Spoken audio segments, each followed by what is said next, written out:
C'est dans l'enceinte en béton brisé de la mosquée Imam Shafi'i de la ville de Gaza, fortement endommagée par les bombardements sionistes, que les Palestiniens se sont rassemblés pour les premières prières en groupe en ce mois sacré.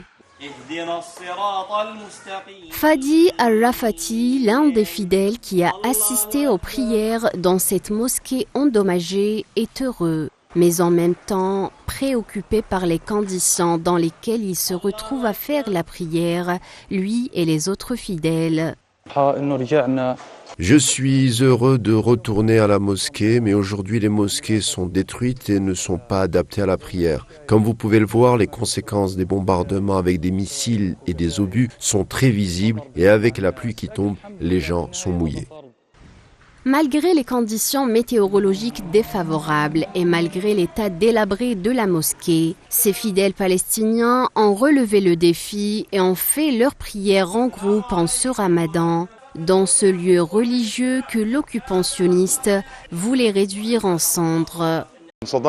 J'ai été surpris par le nombre de fidèles qui sont venus à la mosquée, qui était remplie et pleine malgré la pluie qui tombait et en dépit des conditions défavorables.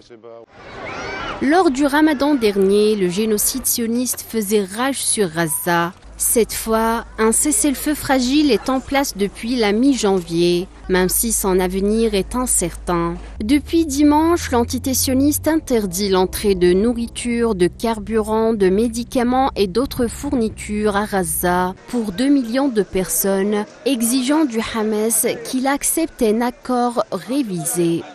En absence d'aide humanitaire dans la bande de Gaza, les Palestiniens ont du mal à se procurer de la nourriture pour rompre leur jeûne avec un repas convenable en ce mois du Ramadan. Une mesure que les groupes de défense des droits de l'homme et de la communauté internationale ont dénoncée comme une tactique de famine. La communauté internationale a dénoncé le recours par l'occupant sioniste à la famine comme une arme contre les Palestiniens.